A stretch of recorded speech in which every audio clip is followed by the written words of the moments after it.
I will start the third lecture of week 6 of this course. In this lecture, we will look at the Hermann Mauguin symbols and write something called a short form. Okay. And in doing this, we will emphasize how emphasize the conciseness of notation. So, you have in the last lecture we saw the long form of the Hermann Mauguin notation. The form that we learnt was called the long form. It was and in this class I will show something called a short form. So, week 6 lecture 3 will be the short form for the Hermann Mauguin notations. Now, a few general points to be kept in mind before you derive this why on you know these are some guidelines that will help you understand the origin of the short forms. Okay. Now, the general principle is that the two-fold axis, the four-fold and the two-fold axis are often a direct consequence of the presence of mirrors. So, we will see in some cases in many cases the two-fold axis can be implied because of a mirror. Okay. And so, one of the things we will do is we will just indicate a mirror, and that will indicate, that will automatically imply the presence of a two-fold axis. Okay. The other point is that the combination of two mirror reflections is a rotation.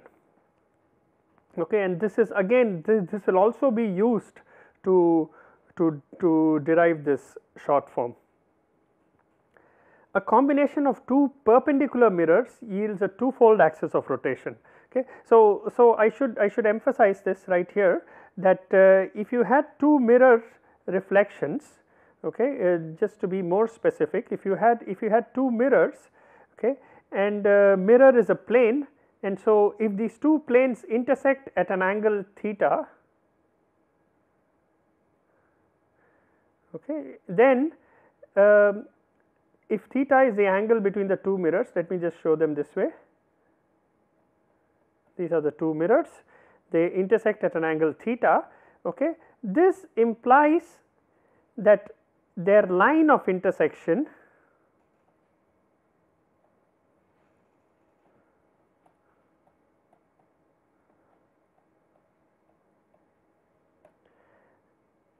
is and corresponds to an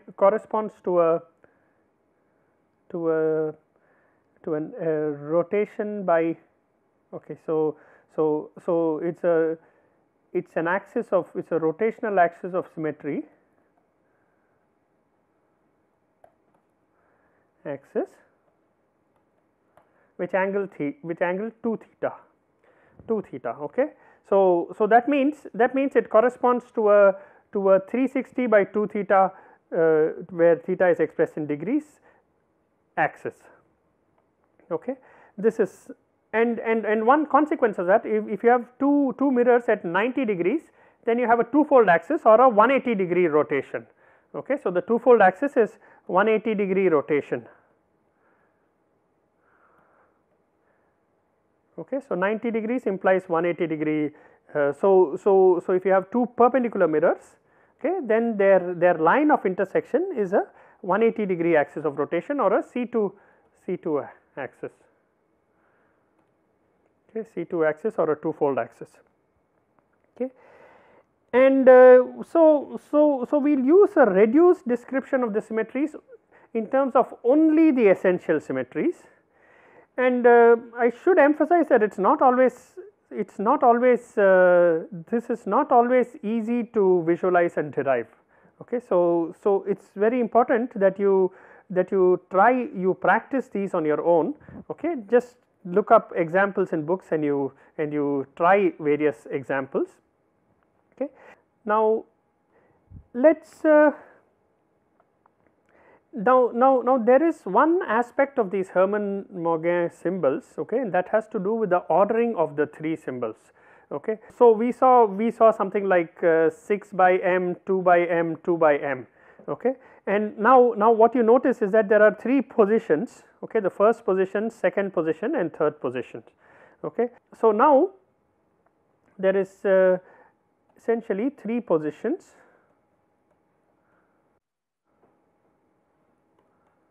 Okay.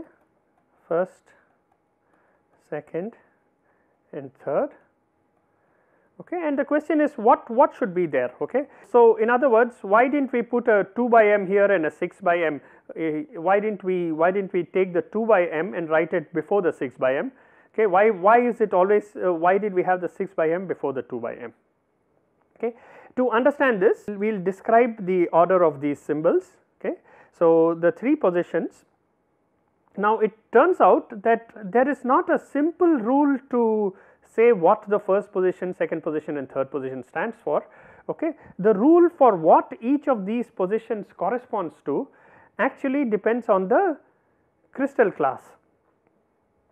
So, for example, if you have a group without a higher order axis, okay, so we do not have anything greater than 2. Okay. You have only a two-fold axis, nothing greater than 2. So, that would correspond to the crystal classes like triclinic, monoclinic or orthorhombic. In this case, the first position corresponds to A axis, second position to B axis and third position to C axis. Now, if you have a group with only one higher order axis, okay, then the first position is taken as a C direction, which is usually taken as the higher order axis. So, the C axis is taken as the higher order axis. So, when I say only one higher order axis, what I mean is that there is only one axis which order higher than 2. Okay.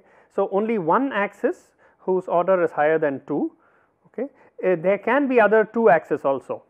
The second position, okay, and so the direction of the axis is taken as the first position. Okay, and this is usually taken as the C direction.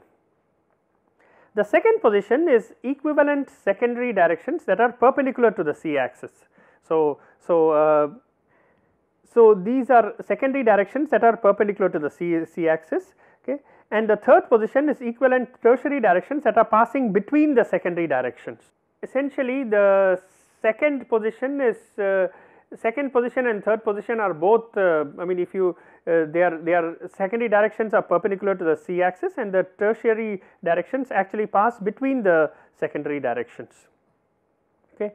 We will see examples of these, okay, but it turns out that since the group has only one higher order axis, okay, in this case the only other axis is a 2 axis. So, the second position can only be a 2 or an m for mirror. Okay. So, the second position can be 2m or 2 by m. Similarly, the third position can also be 2m or 2 by m. Okay.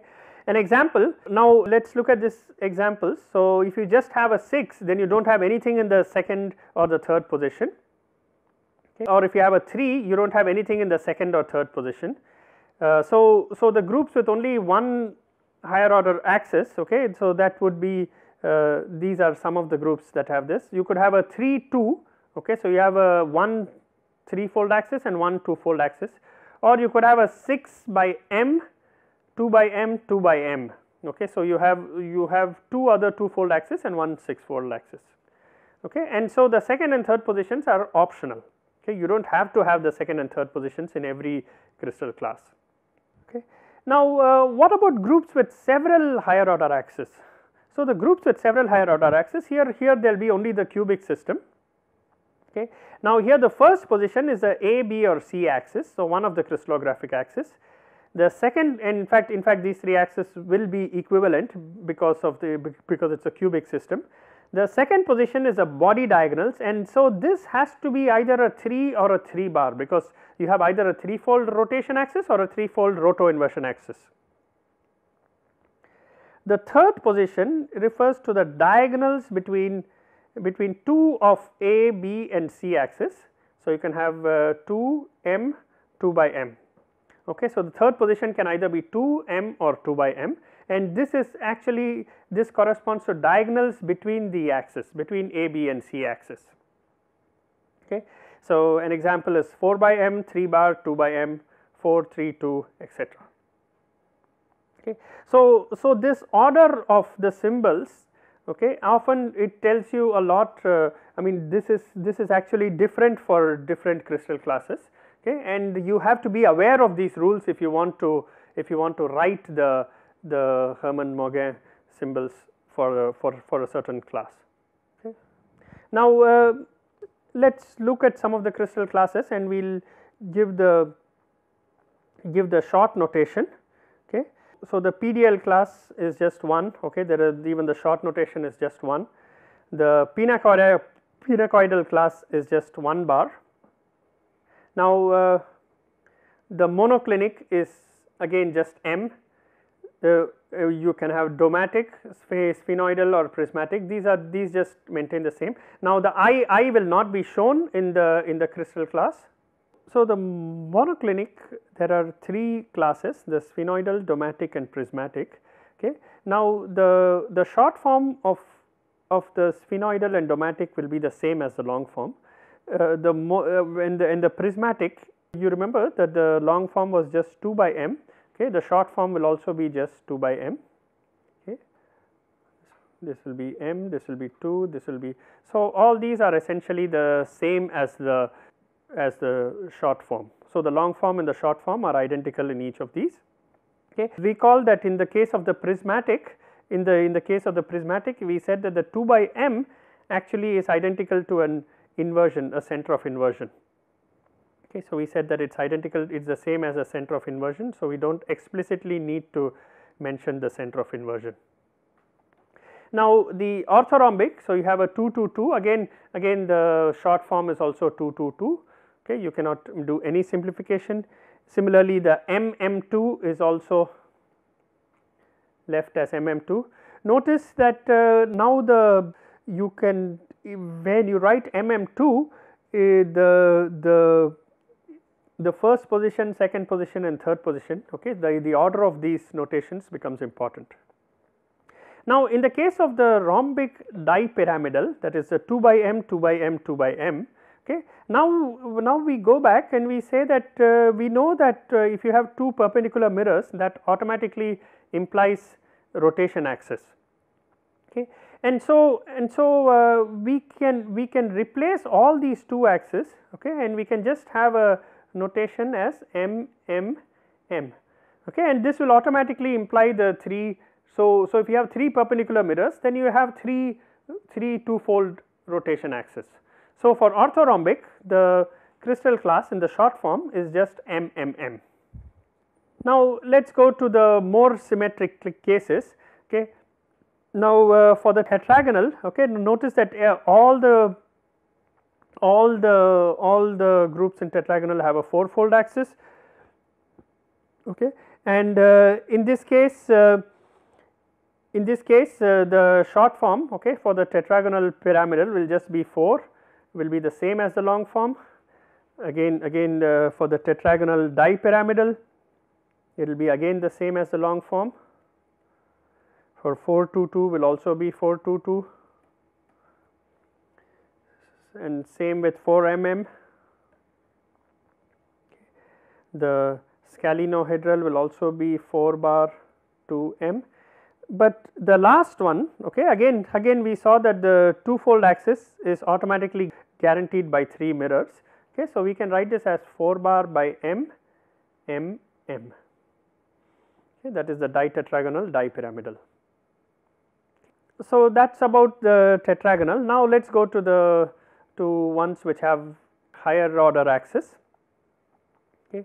Now here you have the trigonal and hexagonal systems. Now there are lots of crystal classes, okay, and what is to be kept in mind that your first symbol is either a 3 or a 6.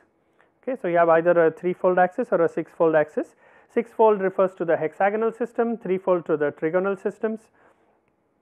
Okay, and in this case most of the short form will be exactly the same. For 3 it will be exactly the same for 3 bar, for 3 2 it will be exactly the same.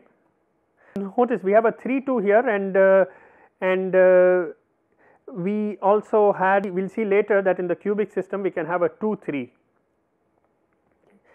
the fourth,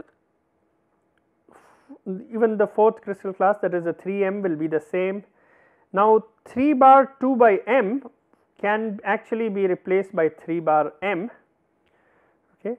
Again, this is not very easy to see, but in fact you can show that the presence of the mirror and a threefold axis, okay, guarantees this twofold axis. Then the 6 will remain 6, 6 bar will remain 6 bar, 6 bar by m will remain 6 by m, 6 by m will remain 6 by m, 622 will be again 622, 6 mm.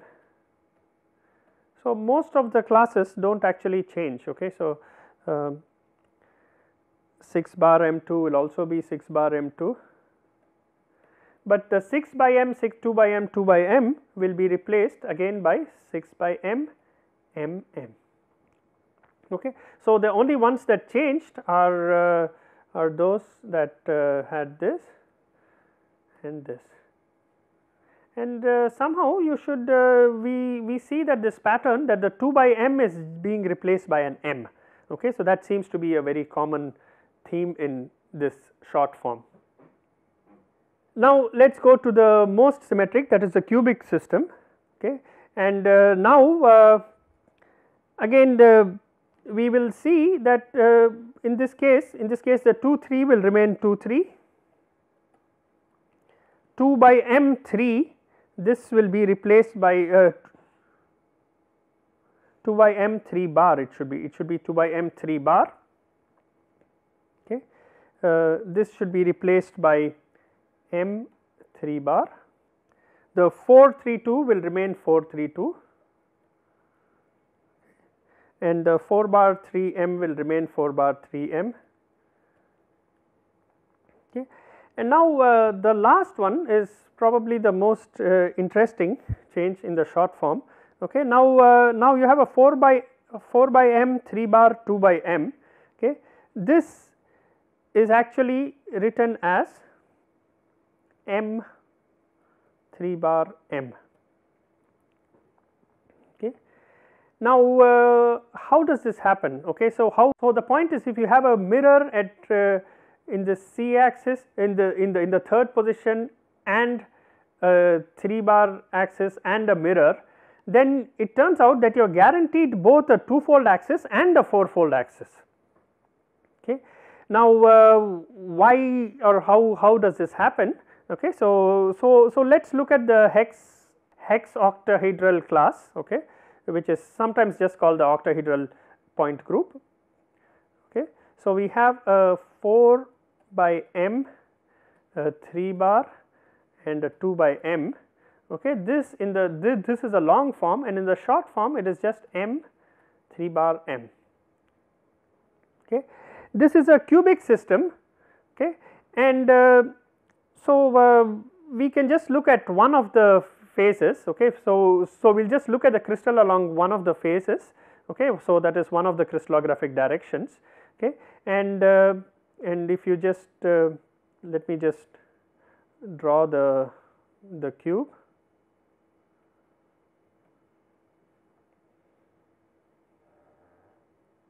Okay, and I am just looking at along one of the axis. Okay.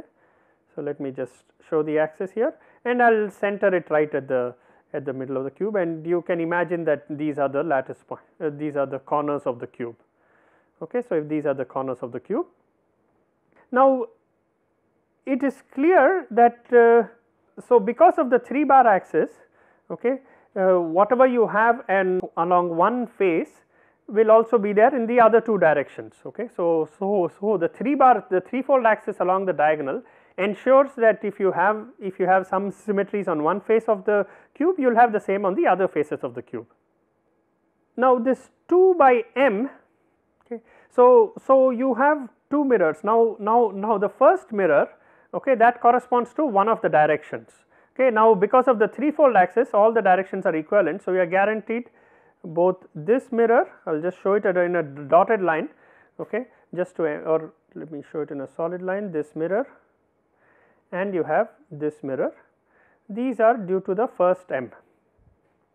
Okay. These are due to this mirror. Okay. So, this and equivalently this. Remember that one mirror guarantees along one direction, but because of the threefold axis you are guaranteed mirrors along the other axis too. Okay. And now we see that this mirror automatically will generate a twofold axis of rotation. Okay. And so, this twofold axis of rotation is guaranteed by the presence of a mirror, by the presence of these two perpendicular mirrors. Now, what about this mirror? Okay. So, this mirror, now this mirror will generate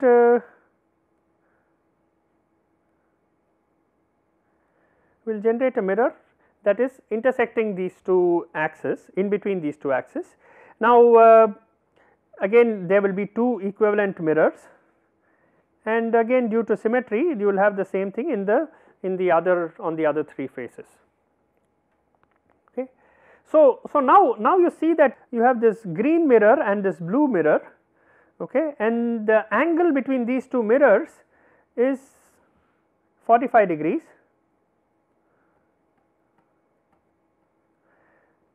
Okay. So, that implies that there is a rotation axis of symmetry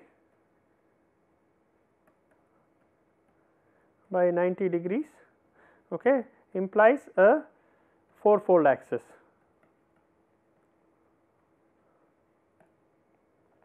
Okay. So, what you see is that just having these two mirrors, okay, that ensures that you have a fourfold axis in this cubic, these two mirrors along with this threefold axis. So, the threefold axis is essential, okay, because it is to make sure that you are in a cubic system, and so just having this these two mirrors ensures that you have a fourfold axis of rotation. Okay. So, then if you just write M3M as we have written here, okay, then we ensure the twofold axis of rotation and the fourfold axis of rotation. Okay. So, M3M ensures both 4 and 2, okay, both the fourfold and twofold axis. Okay. This is a very special case, okay, where you don't even need to write a fourfold axis, you don't even need to explicitly say that there is a fourfold axis M3 bar M. Okay. The inversion center is also important. Okay. So, this is another convention that I did not emphasize too much. In fact, some books will write this as M3M instead of M3 bar M. Okay. But the international notation on crystallography uses M3 bar M for this. So, some books will even write this 4 by M 3 bar 2 as 4 by M 3 2, okay, 4 by M 3 2 by M, okay, instead of they will not write the 3 bar, but the international tables of crystallography do refer to this as M 3 bar M. So, what we find is that these short notations are actually quite useful to greatly to emphasize the essential symmetries that are there in the crystal classes. Okay. So, I will stop this, I will conclude this lecture here, okay, and in the next lecture we will see how to write down the Hermann Mauguin symbols for the space groups. Thank you.